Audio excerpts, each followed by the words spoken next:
So all of these things are useful, and none of them are necessarily prerequisites, but each of them perhaps is like another organism in the soil or another feature of the soil or the peat that you've mixed in or the compost or whatever. So feeling safe to change is important. It allows people to take risks. That the environment has changed may well be crucial. So if, say, in the pandemic, that altered behavior for many of us because the environment was different. It happened to businesses too. Or if you've moved country or changed job, all these kinds of things, if things around you have changed, it starts to stimulate, sort of puts you in motion. Both being attracted to and being wanting to move away from, both motivators actually. Attracted to what I want. I want to be good at presenting.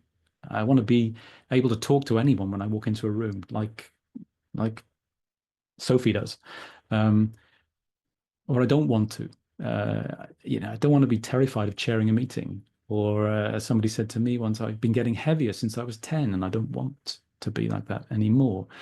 So all of these are useful components of things that soften us up for change. If any of these are present, and the more of them that are present, the more likely it is that somebody will, get into motion and start to take steps.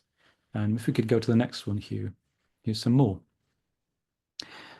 Having an expectation of change can really help. And that's something that a coach can engender. There's a presumption that there will be change. And perhaps even being in a coaching relationship will do this. Because there's already perhaps an expectation of change if somebody's signed up for that or asked for it. But it's certainly something that can influence people if they're already expecting to change. I think we had that with Gayla talking to her just now in our open session. The assumption that change is a constant, and some industries work like that, and some people work like that. They don't assume that things will stay the same, or that indeed they will stay the same. Again, if we foster an experimental attitude, we could try something. If it doesn't work out, try something different, or iterate, adjust. That will make it more likely that someone will have a go at changing if it's not seen as a commit all and it's a one shot, but it's an experiment. See it in that way.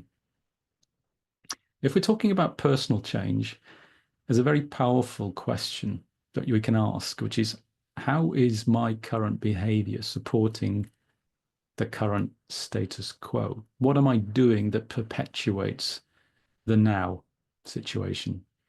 How am I maintaining it as it is a good question to ask yourself if you're talking about personal change.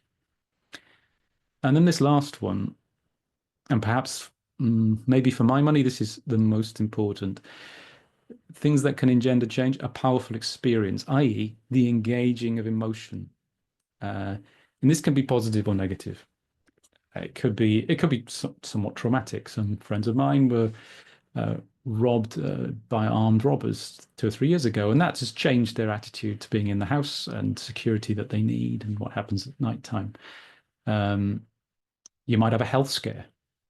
You might be ridden roughshod over in a meeting or bullied in the workplace, and that may change you either to stand up and be more combative or to retire and be more shy.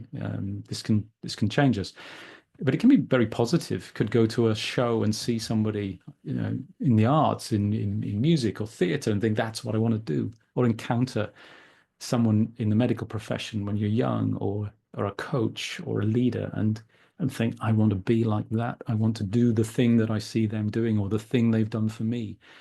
The emotional component is very, very powerful and very, very motivating, and is often at the heart of our change.